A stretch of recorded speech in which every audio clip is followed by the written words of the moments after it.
Hey folks, this is Adam here. I can't see the guy. Welcome to the Movie Vault. An up-to-date review which many people are going to be impressed by. You know, lately I've been doing re-uploads of all my old movie reviews, and I made an update video explaining that I will be doing movie reviews, more updated ones. You know, when I'm like more in the mood and like more in better frame of mind. Well, I'm in the right frame of mind right now. And I'm going to be doing a review on, as you can see right here, Casper, A Spirited Beginning, which came out in the year of 1997, I believe. Yeah, 1997. And it's a prequel to the 1995 movie. Now, I'm going to get off right off the bat right away and say that a part of me like this film, but I can understand right off the bat if people said that this was really a god-awful, shitty prequel. You know, it's not a sequel, it's a prequel, which means it takes place before the first movie. You know, and in this movie you expected to see prequel things like how Casper became a ghost and something, making it believe it's actually a prequel to the movie that we saw in 1995, because the movie in 1995 I really enjoy. And it had everything. It had darkness to it, it had humour to it, it had its touching moments. You know, the 1995 movie was a really great film, and it was somewhat of a success, you know, but in 1997 this comes out. Casper, A Spirited Beginning, you know, so it's a prequel. So it takes place before the 1995 movie, but right off the bat, I could give you the spoilers straight away. This movie has no comparison whatsoever to the 1995 movie.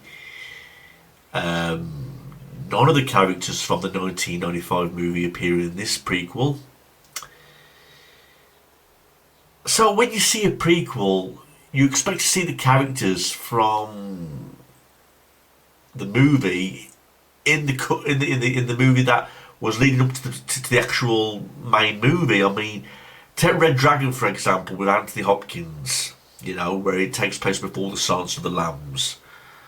All the characters from mostly nearly all the actors reprise their roles, and characters appear from Silence of the Lambs in the Red Dragon movie.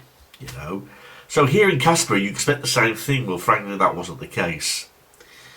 I mean, the film opens up with Casper being on a ghost train with all these other ghosts, and they're all going to this centre where they're trained to be ghosts. And right off the bat you get lame humour, like where Casper goes up to that ghost and says, "Where am I?" He says, he's like, "Beat it, kid, I'm in a grave mood." You know, and I'm like, wow, a grave mood, you know.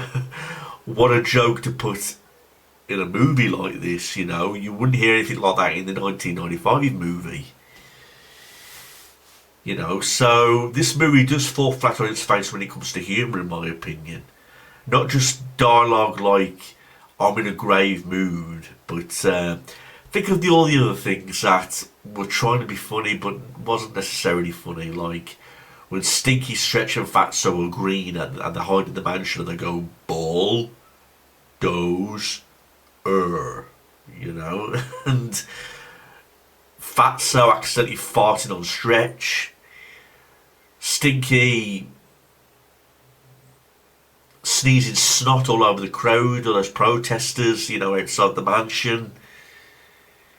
You know, there's so many things in this movie that fall flat on its face, I will admit that, but I'm not going to put this movie down. In fact, the first time I saw this movie, Casper, A Spirited Beginning, I believe it was years ago. I mean, my step-nephew says, "Have you seen this Casper movie?" And I never saw it at the time, and I says, "Well, I've seen the 1995 movie." He says, "Yeah, but have you seen the prequel, you know, as Casper, A Spirited Beginning?" And I was like, "No, I haven't seen that." And I believe I was about 12, 13 years old at the time when I watched Casper, A Spirited Beginning. And I paid no attention to the lame humour, I paid no attention to the crap storytelling. I just enjoyed it for what it was. And I just watched it again moments ago, and it was nice to relive the moments. It was like going back in time, rewatching this movie for the first time. But it's a prequel, so where are the characters from the 1995 movie? You know, how come the characters in this movie did not appear in the 1995 movie? It's a prequel. It's supposed to be connected, you know, but there was no connection whatsoever. But basically, Casper gets thrown off the ghost train, and he ends up going to this town and immediately starts scaring people away. And he realises that he's a ghost for the first time. And then we come across the main character by this kid by the name of Chris, who's aged 10, putting on an X-Files t-shirt. And he's a lonely kid. He gets bullied at school, particularly by these three bullies, who make fun of him, you know, for being a loner and for being into the hobbies that he's into, because he's into all the spooky, supernatural stuff. You know, his father is like a workaholic. You know, he hardly pays any attention to Chris because he's so wrapped up in his work, particularly in this one project to destroy this mansion, which is a job that the mayor wants him to do. And Chris is totally against the idea because he thinks the mansion's really spooky. And little do they know the fact that the mansion's been haunted by Stinky, Stretch and Fatso. Okay. One thing leads to another, and during the protesters are all scared away by the presence of Stinky, Stretch and Fatso. You know, and again you had that lame humour, the ball does and that party popping sound where Stretch blows his fingers like a party blower.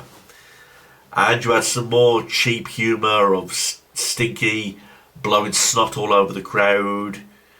You know, basically they chase the protesters away, and basically the job of tearing down the mansion is put on hold. And one of the people in charge of the protest is Chris's teacher, Sheila Fistagraph. You know. And throughout the movie, it's about Casper bonding with Chris, because when Chris encounters Casper the first time, he's not freaked or scared of him. They share a lot in common because they're both very lonely. And Chris introduces Casper to the ghostly trio. And meanwhile, at the treatment centre, we get introduced to this ghost by the name of Snibble. And there's like the main teacher of the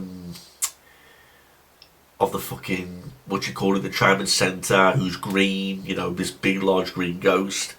And they've learned that Casper is missing, so Snivel's on a mission to try and find out where Casper is. In the meantime, the ghostly trio's trying to teach Casper tricks like going through walls and all that kind of shit. And that leads me to my first problem. I don't get this scene. I don't get the scene where they're teaching Casper to go through walls, because couldn't Casper do that already? Didn't we see at the start of the movie him going through walls and going through various objects and going through cars and all that kind of thing? Didn't he know that trick already about going through walls and certain objects? So when it comes to the ghostly trio teaching him, he can't go through walls. And I'm thinking, that's fucking weird. You know, Casper knows how to go through walls already, so why is he being taught how to go through walls and he ends up failing? Well, basically the ghostly trio give up on Casper because they come to the realisation that he doesn't really want to scare humans and that he just wants to be nice to them. You know, Chris goes out his own way to try and teach Casper tricks on how to be a ghost properly. In the meanwhile, the bullies continue to torment Chris and tease him. There's a scene in the library where Casper helps Chris get revenge on the bullies, you know. In the meantime, Chris is trying to get more close to his dad, you know, because he's into baseball, and his dad makes a pact with him that he's going to take him to the batting cage after a dinner. You know, he ends up breaking his promise on that one because Chris is going to introduce Casper to his dad, but the ghost trio trying to take Casper away. He ends up flipping out. Chris ends up running away. Bullies lock him in the mansion. Little do they know that Chris's father has hired this guy to blow up the mansion, so he plants a bomb in the house. Story-wise, it's not as intriguing, as creative as the 1995 movie. I admit that in the 1995 movie, you had your scenes of spooks, humour, darkness. Because I'm not going to lie here, this is like more of a step down from that movie. It's more cartoonish. The ghosts look like characters from PlayStation 1. You know, it does seem... I mean, you can tell it didn't have as much money as the first movie. You can tell that. I mean, I enjoyed this movie a lot more when I first watched it, but after rewatching it again, I can really understand people's point of views as to why they said this was a really lame prequel. Because in the first movie, we learned why Casper was a ghost, about how he was trying to look after his father, how Casper became sick and how he became a ghost. All that's completely thrown out the window in this prequel, because we don't know why that was the case, you know, with Casper being a ghost. What would have made this prequel really interesting is if we saw Casper as human, and we saw how he became a ghost. And another thing I'd like to have seen, there's a scene in this movie where Casper says he wants to use his ghostly powers to help people. Because there's this convenience store where this guy's got a gun. The guy helps the shop owner from the thief. And I think to myself, that would have been interesting, you know. Casper saving the town, you know, being friendly and rescuing the good people from the bad people. But no, they don't go along with that. So, for a prequel, you expect to see more of like a background story, but it wasn't the case with this.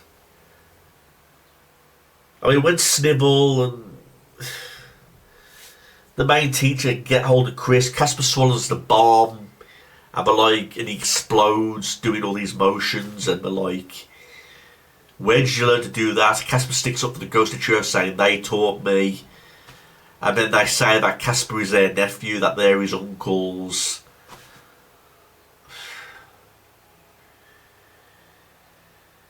And another thing I don't get, the teacher, Miss Sheila Fistergraph, when she encounters the ghost and encounters Casper for the first time, she has zero reaction. She has zero reaction seeing a ghost for the first time. You know, at least when Chris's dad encounters Casper for the first time, he freaks out and tries to hit Casper with a baseball bat. At least that was something. But here, when Sheila Fistergraph encounters Casper, she's like got a zero reaction. I mean, when that little girl who was part of the bullies ends up turning her back on the bullies and ends up joining Chris, when she sees Chris for the first time, she's like, ghost! You know, it was a lame reaction and lame acting, but at least it was a reaction, you know what I mean? They agreed to keep the mansion, and the ghostly trio and Casper agreed to haunt the place, you know what I mean? But sadly, the mansion doesn't get brought up in the 1995 movie. Chris doesn't appear in the 1995 movie. The dad doesn't appear. Sheila Fistergraph doesn't appear. The only people who appear are Stretch, Stinky, Fatso, and Casper, basically. But there's no background story told. None of the actors reprise their roles. So, for a prequel, it is pretty lame. I will admit that. But I did not hate this movie. I mean, there's a few movies that make you scratch your head, like in that scene, you know, where Chris and Casper are making dinner, and then they've got that song Delicious playing in the background. Chris is cutting up vegetables with swords and ironing toast and bread, you know what I mean? And you're thinking, okay, you know, is this really necessary that you want to see this in a Casper movie? Is it really of a necessary scene? You know, so... But on a level, it was nice watching this movie again for old time's sake. I mean, this is the first time I watched it again in years. You know, I just watched it so I could do this review for you all. You know, an updated review. But, yeah, if anyone's going to watch a Casper movie, I'd agree that you watch not this movie, not Casper Meets Wendy, not the Christmas special. If you want to watch the proper Casper movie, you watched a 1995 movie, the first movie that was made. That's the proper Casper movie. This was like a TV movie, and it got released straight to video, by the way. It wasn't like the first Casper movie that was released in theatres or cinema, you know. This got released straight to video, and it was something that you'd see on the kids' channel. It was like a kids' version of Casper, you know. You know, without the darkness, it was more cartoonish and more like cheaper humour and cheaper money, basically. So that's all I've got to say about this movie, Casper: A Spirited Beginning. On the whole, a lame prequel, but I enjoyed it at the same time as like a movie going back in time, you know, like back when I was a kid, you know, and that's all I'm going to say. So please leave a comment for this, everybody, and email if you've got any questions. Thanks, everyone. Peace out.